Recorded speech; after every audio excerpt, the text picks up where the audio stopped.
주민이는 허약하게 침대에 누워 있었고 그녀의 손에는 화려한 플라스틱 팔찌가 들려 있었습니다. 병실에 들어서는 나를 보자 말을 이었어요. 예린아, 이리 와봐. 이 팔찌는 내가 가장 아끼던 거란다. 이제 내게 주마. 죽은 후엔 우리 진가 묘지에 들어갈 수 있게 해줄게. 무릎 꿇고 받아라. 나는 의아한 마음으로 다가가 농담처럼 말했어요. 할머니, 무슨 시대에 무릎까지 꿇어요? 그냥 차게 해주시면 안 돼요. 주민의 말투에서 한치의 존중도 느껴지지 않았습니다. 하필이면 개발에 차던 장식품 같은 걸 주다니 정말 허술한 구색 맞추기에 불과했어요. 그녀는 눈살을 찌푸리며 내 손을 잡았습니다. 팔찌 사이즈가 턱없이 작았지만 주민이는 억지로 눌러 끼웠어요. 아파요, 할머니. 제 신음소리를 무시한 채 그녀는 만족스러운 미소를 지었습니다. 예린아, 방금 둘째 큰아버지랑 상의했단다. 내가 팔찌를 받아들인 이상 나머지 재산은 진아에게 넘기기로 했어. 넌 정신적 유산을, 진아는 물질적 유산을 받는 거야? 공정하지 않니?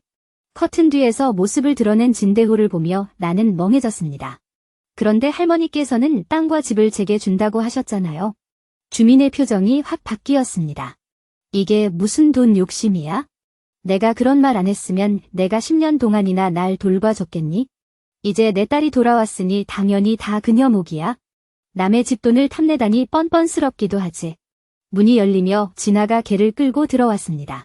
강아지 발목에 낀 팔찌가 시선을 끌었어요. 제 손목의 것과 똑같은 디자인이었습니다. 숨이 턱 막히는 분노에 전신이 떨렸어요. 10년 동안 친어머니처럼 모셨는데, 집안 살림은 전부 제가 책임졌는데 눈앞이 아득해지며 심장이 쿵쾅거렸습니다. 주민이가 진아에게 애틋하게 손을 만지는 모습이 마지막으로 스쳤어요.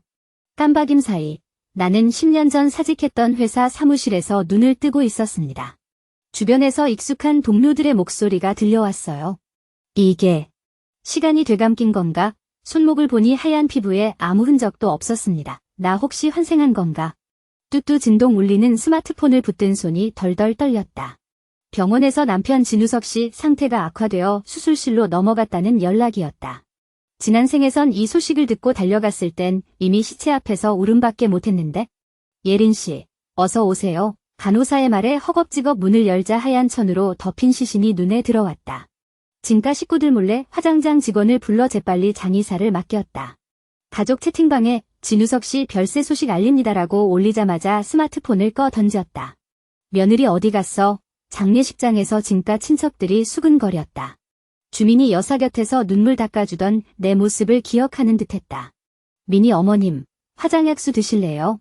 내가 유리잔을 내밀자 노파는 코웃음을 쳤다. 우석이 엄마, 화랑이는 어째 안 와? 삼촌의 질문에 주민이는 당황한 듯 손사래를 쳤다. 화랑 요즘 병원 간호하느라 너무 힘들어했어요. 형님이 돌아가셨다는 소식의 방에서 울음만 터트리고 있죠. 속으로는 빙글의 웃음이 나왔다. 진아는 지난주 병원에 30분도 채 안 머물고 뺑뺑이를 돌리던 남자친구 이준혁 씨랑 해외여행 갔다는 SNS를 올렸었다. 예린 씨, 어머님 병간호 좀. 주민의 전화벨 소리에 화장실 거울 속에 내 얼굴이 일그러졌다. 장례식 준비하랴 화환 정리하랴 바쁜데요. 차라리 화랑 씨에게 맡기고 제가 어머님 곁에. 망할. 우리 화랑한테 장례식 같은 흉물스러운 일을 시키다니. 내 머리통엔 똥만 가득 찼구나. 찰싹 전화가 끊겼다. 유리잔에 담긴 약수를 들이키며 창밖을 바라보았다. 10년 전 첫눈에 반했던 그 남자의 유골함이 관대 위에 놓여 있었다. 우석 씨, 이번 생에선 제대로 편히 쉬세요. 진가 묘지에 모셔질 관짝을 바라보며 속삭였다. 어머니와 여동생에게조차 애도받지 못하는 그의 인생이 안타까웠다. 내 손등에 떨어진 눈물이 스르르 흘러내렸다. 남편이 중병으로 누워있을 때 날 찾아와 평소에 자길 대신에 미니가 잘 지내는지 좀 봐달라고 부탁하던 모습이 떠올랐어요. 그런데 지금 미니의 행동을 보니 정말 냉담하네요. 전생에 미니의 거짓말을 알고도 눈 감아줬지만 이번 생에선 절대 못 참아요. 일부러 모르는 척 물었어요. 시어머니, 화가 계속 모시고 계시다면서 왜 혼자 돌봐줄 사람 없다고 제게 오라고 하셨죠? 게다가 오늘 하루 종일 함께 있었는데 화가 오는 모습을 본 적도 없는데요. 미니는 당황하며 내 뺨을 후려쳤어요. 눈을 부라리며 입 다물어 라고 소리치더군요. 나는 얼굴을 감싸며 소심한 척했어요. 전생엔 무조건 순종했더니 시어머니도 겉으로만이라도 예의를 차렸는데 이번엔 아예 가식도 버린 모양이에요. 친척들이 서로 눈치를 보던 중 대호가 영정사진 앞에서 걸어 나왔어요. 눈이 충혈된 채 민희를 노려보며 말했죠. 주민희, 평생 화만 편애했지 않나?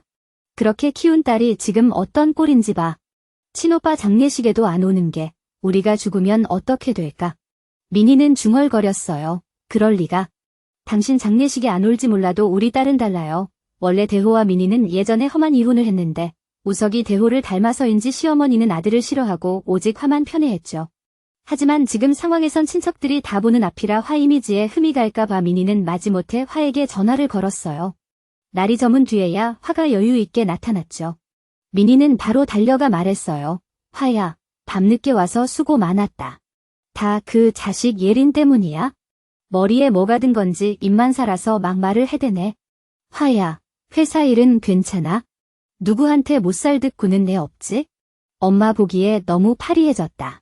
금액 보내줄 테니 영양제 좀 사라. 심장이 어디까지 치우칠 수 있는지. 전생에 시어머니가 심장병으로 입원했을 땐 내가 병원에서 밤잠도 자지 않고 간호했어요. 대소변 처리까지 전부 내가 했는데 조금도 불편함 티내지 않았죠. 우석도 생전에 월급 받으면 항상 시어머니 선물을 먼저 사드렸는데 정작 효도하는 사람은 무시하고 관심 없는 딸만 귀여워하니 정말 이해가 안 가요. 대호는 둘을 보며 더욱 눈살을 찌푸렸어요. 진아, 양심이 있긴 한 거냐? 오빠가 널 어떻게 대해줬는지 잘 알잖아. 형님이 돌아가셨는데 와서 한 번 보는 걸 그렇게 밀고 당기나?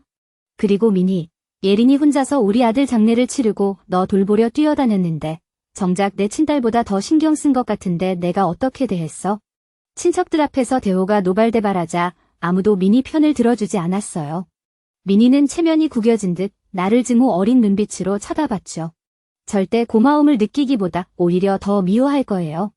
말리지도 못한 사이 화가 버럭 소리를 질렀어요. 형이 죽은 건 어쩔 수 없는 거잖아요. 제가 와봤자 다시 살아나서 인사라도 할 셈이에요. 게다가 시집온 여자가 가족 모시는 건 당연한 거 아니에요? 그걸 가지고 뭐라고 하시는지. 옛말에도 있잖아요. 시집 가면 걔도 따라간다고. 형님 죽었으니 이제 재혼도 못하고 평생 우리 집 일꾼으로 살아야죠. 장례식장에서 화려한 메이크업을 한 채 가슴에 팔을 걸고 나를 흘겨보는 화의 모습에 수라도 밖에 울려 퍼지는 소란 속에서 모든 이가 숨죽였어요. 대호는 가슴을 움켜쥐며 분노했고 민희도 표정이 굳은 채 화를 말리려 했어요. 하지만 나는 참지 않고 달려가 화의 뺨을 후려쳤죠. 울먹이는 목소리로 소리쳤어요. 날 욕해도 다 참을 수 있는데 왜 형님 장례식에서 이런 말을 해? 형님이 널 얼마나 아껴줬는데 그게 사람 심정이야? 점점 더 울음이 커지자 친척들이 겨우 말렸어요. 화의 얼굴이 부어오르자 그녀는 핸드폰으로 얼굴을 비추더니 비명을 지르며 달려들었죠. 이 쌍년. 내 얼굴을 망가뜨리다니 죽여버릴 거야. 민희도 함께 달려들었지만 나는 친척들 뒤로 재빨리 숨으며 피했어요. 결국 대호가 외쳤어요. 다들 그만. 또 난리치면 둘 다 내쫓을 거야. 시아버지가 큰 소리로 호통을 치자 시어머니 주민이와 진아는 깜짝 놀랐다. 둘은 평소 약한 사람만 괴롭히던 성격이었지만 이번에는 진대호가 진짜 화를 내자 입도 뻥긋 못했다. 나는 군중 속에 숨어 살짝 웃음을 터뜨렸다. 바로 이래서 내가 특별히 시아버지를 모셔온 거다. 전생에서는 주민이가 시아버지를 부르지 않아 아무도 나를 도와주지 않았고 나는 약자의 입장에서 속수무책이었다. 친척들이 급히 말을 돌리기 시작했다. 예린아, 너도 좀 진정해. 내 딸이 분명 잘못했어. 어디서 그런 말을 함부로 하니? 우석이 막 죽었는데 그런 말로 상처를 주면 어떡해. 밥이 다 됐으니 다들 힘들 텐데 먼저 식사나 하자. 주민이와 진아는 억울한 듯 입을 다물고 있을 수밖에 없었다. 애초부터 그들에게 논리가 없었기 때문에 이제 와서 친척들 앞에서 이미지를 씻어낼 방법이 없었다. 사람들이 나를 위로하며 식탁으로 안내했다. 주민이와 진아는 아무도 신경 안 써주는 모습에 쩔쩔매며 뒤따라 들어왔다. 식사 후 나는 슬픈 표정으로 눈가를 닦으며 가방에서 두꺼운 영수증 묶음을 꺼내 탁자 위에 올려놓았다. 방금 다들 보셨죠?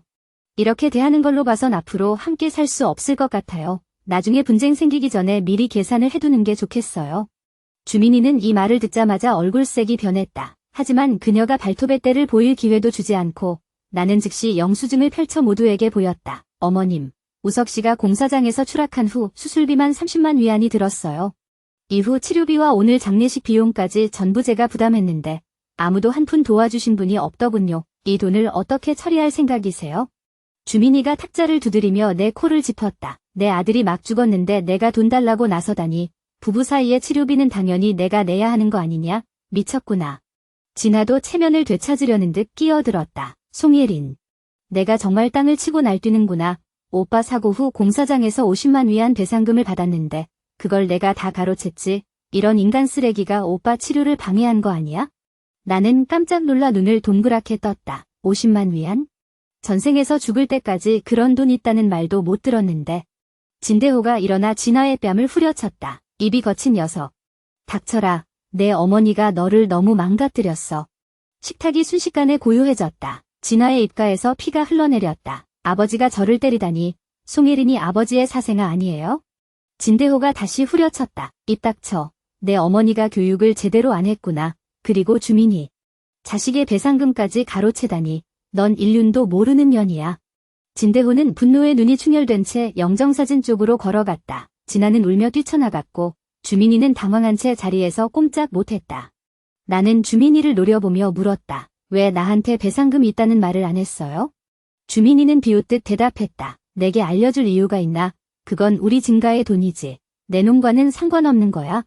나는 주먹을 꽉 쥐었다. 전생에서 나는 공사장을 찾아갔지만 주민이가 사람들이 다 도망갔다는 거짓말로 속였다. 치료비를 마련하느라 친척들에게 빚을 지고 대출까지 받았는데 그게 내 인생을 망가뜨렸다. 하지만 이제야 알았어.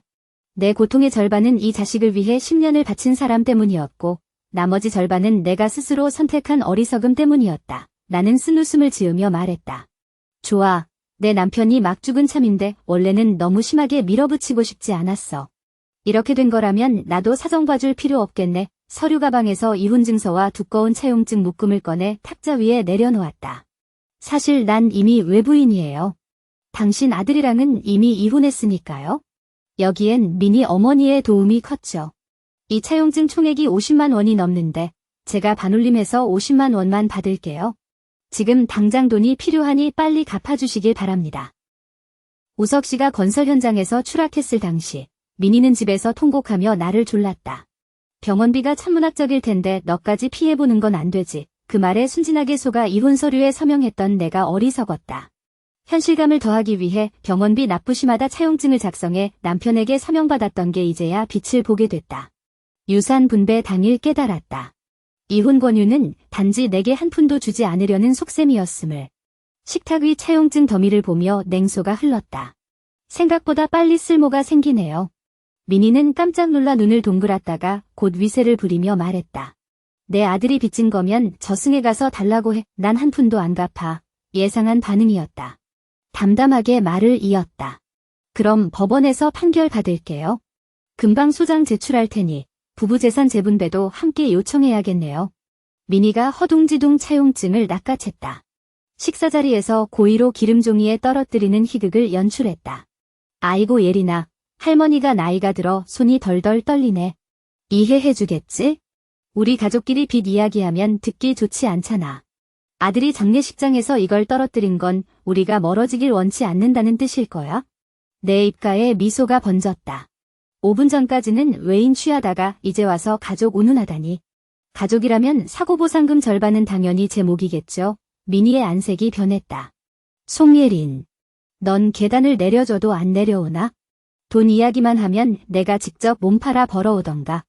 나는 순식간에 식탁에 국물을 들고 민희 입에 쏟아부었다. 기침을 하며 뒷걸음친 그녀에게 손수건을 던지며 말했다. 입에서 악취가 나서 전 며느리가 씻겨드리는 거예요. 폭발한 민희가 달려들었다. 이년아, 너 살인미수로 경찰에 신고할 거야. 마음대로 하세요. 방금 그건 복사본이었으니까. 오히려 제가 채무불이행과 협박으로 고발하겠네요. 주변 친척들이 어색한 분위기를 무마하려 들었다. 밥이나 먹자. 가족끼리 돈 이야기하지 말고. 내가 고개를 끄덕였다. 맞아요. 나이 많은 사람들이 권위만 내세우는 경우가 많죠. 다들 민희 어머니를 걱정한다면 대신 갚아주시겠어요? 순식간에 침묵이 흘렀다. 화제를 돌리려는 친척들이 입을 열었다. 민희 어머니, 사고보상금 50만 원 있잖아. 그걸로 갚으면 되지 않아? 민희는 욕설을 내뱉으며 뛰쳐나갔다. 남은 사람들이 서로를 돌아보는 사이 나는 자리에서 일어나 담배 한 대를 물었다. 재판장에서 만나자고 속으로 중얼거렸다. 여기서 있을 필요가 없어졌어. 밥도 못 먹을 거고. 집에 돌아가서 바로 짐을 싸서 이사 나왔어. 변호사를 선임하고 관련 법률 상담을 받은 뒤 시어머니를 바로 고소했지. 나와 남편은 이미 이혼한 상태고 당시 재산 분할을 하지 않아서 남편의 재산이 전부 시어머니 손으로 넘어갔어. 법적으로 자녀 재산을 상속받은 부모는 채무 변제 의무가 있어. 더 바라지도 않지만 내 몫은 한 푼도 양보할 생각 없어. 가장 의외인 건 진아였어. 그녀가 시어머니 집에 눌러앉아 직접 간병을 하고 있더라고. 몇 주째 참으며 돌보고 있는데 원래 성격과는 전혀 안 맞아. 전생에 이때쯤 그녀는 남자친구를 만나 시어머니 반대를 뚫고 외지에서 속결혼했었는데 이번 생에선 완전히 달라졌어. 하지만 내겐 신경 쓸 겨를이 없었지. 승진을 앞둔 사업이 한창이었으니까. 이 프로젝트만 성공하면 본사로 발령 날 수 있어. 이 직장은 졸업하자마자 학교 취업 지원으로 들어간 곳인데 전생에 사표 내고 나선 구직 활동에서 계속 좌절했어. 고학력 요구나 완벽한 경력을 요구하는 곳만 있었지. 안타깝게도 업무에는 성실했지만 눈에 띄는 성과를 내지 못해 오랫동안 원하는 일자리를 찾지 못했어. 이번 기회를 꼭 잡아야 했지. 미래 계획을 생각하던 중 핸드폰이 울렸어. 엄마였어. 짜증이 치밀었지만 받았지. 왜요? 엄마의 고함 소리가 튀어나왔어. 엄마가 애기 좀 못하겠니? 내 동생이 연애한다. 시내에 아파트 사줄 5천만 원 보내라. 체면 구기지 말고 당장 가져와. 그 할망구가 준 돈 있잖아? 그거 보내. 웃음이 나왔어. 남편이 죽고 고생할 때 한 번도 안 묻더니 이제 와서는 돈을 내놓으라 하네. 시어머니 집은 딸 편에, 우리 집은 아들 편에. 전생에 엄마는 내가 실직하고 시어머니를 돌본다는 걸 알고는 내일에 우리 돈 쓸 생각 말라며 경고했어. 10년 동안 연락도 없이 매월 생활비를 갈취했지. 전생에 오직 남편만이 나를 아껴줬어. 그래서 그가 죽자 시어머니를 돌보며 내 인생을 바쳤지만 결국 내 삶까지 망쳤지. 심호흡하고 말했어. 꺼져. 한 푼도 없어. 고소든 SNS에 터뜨리든 마음대로 해. 내 아들 체면 구기는 꼴 재밌게 볼 거야. 죽을 때 되면 연락해. 상복 입어줄 테니 효녀 타이틀은 안 뺏기게. 엄마가 되받아칠 틈도 주지 않고 끊었어. 전생엔 매질과 폭언에 주눅 들어 뭐 하나 제대로 반항 못했어. 생계도 막막한데도 효녀 타이틀 유지하려면 돈 내나 협박에 매달렸지. 죽었다 깨니 깨달았어. 맘대로 하라지. SNS에서 무분별한 사람들도 있지만 대부분 이성적이야. 오히려 그 병신 아들이 체면 때문에 엄마를 제지할 거라 확신해. 법원에서 소장 접수 통지가 왔어. 시어머니와 진아 연락처를 모두 차단했더니 회사로 찾아왔지. 미리 신고하고 여유롭게 나갔어. 무슨 일이세요? 시어머니가 손가락질하며 소리쳤어. 이 배은망덕한 년. 내 아들 죽자마자 엄마와 동생 모가지 조르다니. 너무하지 않아? 바로 소장 취소해. 광장에 모인 사람들이 수군거리기 시작했어. 나는 고의로 울먹이는 표정을 지었지. 시어머니, 그 말씀하실 면목 있으세요? 우석 오빠의 사망보험금을 가로채신 건 잊으셨나요? 덕분에 병원 옮길 비용도 못 마련해 고생하다 돌아가셨는데 진아를 향해 돌아섰어. 언니 옷과 가방값이 다 오빠 피값이죠? 어머니가 어떻게 자식들을 이렇게 차별할 수 있어요? 오빠를 죽음으로 몰고 가셨잖아요. 마지막 말을 외치자 주변 사람들 눈시울이 붉어졌어. 군중들이 시어머니와 진아를 둘러싸고 비난을 퍼부었지. 두 사람은 꼬꼬마처럼 웅얼거리기만 했어. 애초부터 정당성 없는 일이었으니 말이지. 경찰이 곧 도착해 군중을 해산시키고 두 사람을 혼내줬다. 그 후 개정 전까지 그들은 감히 시끄럽게 굴지 못했다. 나도 한가로워져 낮에는 평소처럼 일하고 퇴근 후에는 친구들과 여기저기 놀러 다녔다. 시어머니 밥 해드리러 집에 급히 갈 필요도 돈 문제로 스트레스 받을 일도 없어 삶이 한층 편안해졌다. 개정 당일 변호사와 함께 법원에 도착하니 주민이가 오지 않은 걸 발견했다. 나는 비웃음이 나왔다. 안 나오면 자신에게 아무런 조치도 취할 수 없다고 생각하는 걸까? 모르는 건지 그녀가 불출석할수록 오히려 내 입장이 더 유리해진다는 사실을. 결국 변호사의 진술을 통해 법원은 주민이에게 즉시 5천만 원을 상환하라는 판결을 내렸다. 미이행 시 재산 조사 후 부동산 압류 및 경매 절차를 진행한다는 내용이었다. 이제서야 주민이가 약해졌다. 다시 찾아와 눈물을 흘리며 린, 정말 그런 돈이 없다네. 우리 아들 생각해서 좀 봐주지 않겠나? 라고 애걸했다. 나는 눈썹을 치켜 올렸다. 빚은 갚는 게 당연한데 제가 뭘 억압한다는 건가요? 배상금 5천만 원은 어디 갔죠? 아드님 남긴 집이나 차 팔면 되잖아요. 어차피 안 팔면 법원이 대신 팔 테니. 그녀는 당황하며 본성을 드러냈다. 집을 어떻게 팔아? 그러면 내가 어디 살아? 송혜린 당신 이렇게 잔인할 수 있나? 외로운 노인을 죽이려 든다고? 난 이해가 안 갔다. 진아 씨가 돌보고 있잖아요. 왜 외로운 노인이라고 하시죠? 주민의 시선이 흔들렸다. 화는 결혼할 거라 옷과 가방 사주느라 다 써버렸어. 그래서 진짜 돈이 없네? 집은 절대 못 팔아. 이 집은 내 아들이 땀 흘려번 거란 말야. 참을 수 없는 피로감이 밀려왔다. 알겠어요. 진아 씨에게 돈을 줬다면 그녀도 고소하겠습니다. 빌린 돈은 한 푼도 빠짐없이 돌려받을 테니까 이제야 진아가 주민이를 돌본 이유를 알 것 같았다. 5천만 원을 노리고 직접 손대는 걸 피하기 위해 주민이를 구슬려 물건을 사게 한 것이다. 곧 소장이 접수되었고 진아도 법원 소환장을 받고 외지에서 급히 돌아왔다. 주민이보다는 나아서 개정에는 참석했지만 소용없는 일이었다. 내 변호사의 활약으로 법원은 진아가 주민의 채무 상환을 지원할 의무가 있다고 판결했다. 진아는 분노에 차법원 문을 나서자마자 주민이를 욕하기 시작했다. 왜 배상금을 훔쳤어? 왜 이혼하라고 강요한 거야? 미친 거 아니야? 주민이는 눈이 붉어졌다. 그 5천만 원 다 너한테 줬잖아. 안 줬으면 갚을 수 있었을 텐데. 진아는 더욱 흥분했다. 엄마가 당연히 줘야 하는 거였으니까 난 몰라요. 알아서 처리하세요. 화야 이럴 수 없지. 법원에서 내가 도우라고 했는데 두 사람의 싸움 소리는 점점 멀어졌다. 결국 주민이는 법원 압박에 못 이겨 집을 매도해 빚을 갚았다. 그녀는 진아 집으로 들어갔지만 진아는 이를 견디지 못해 여러 번 쫓아냈다. 주민이는 문 앞에 누워 불효자식이라고 울부짖었고 이모저모에서 구경꾼들이 모여들었다. 진아의 남자친구 이준혁이 먼저 참지 못하고 주민이를 집 안으로 들였다. 다시 소식이 들려온 건 주민이 장례식 초대장이 왔을 때였다. 난 믿을 수 없었다. 전생에선 10년 후 병으로 죽었는데 호기심에 장례식에 참석했다. 허술하게 차린 상다리에는 음식이 얼마 없었고 분명 돈을 받아내기 위한 자리임이 티났다. 주변 사람들의 수군거림에 따르면 주민이는 가스 중독으로 이상하게 죽었다고 했다. 진아는 갑자기 유복해져 차까지 바꿨다는 소문도 돌았다. 나는 경찰에 신고했다.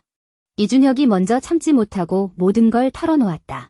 보험금을 타내기 위해 주민이에게 우발적 사고보험을 들여놓고 효력이 발생하자마자 가스밸브를 열고 집을 잠갔다는 것이다. 한참을 기다린 후에야 천천히 집으로 돌아왔다. 그리고 이웃들 앞에서 슬픈 척하며 민희를 붙잡고 오랫동안 울부짖었다. 민희가 완전히 숨을 거두었다는 걸 확인한 후에야 구급차를 불렀다.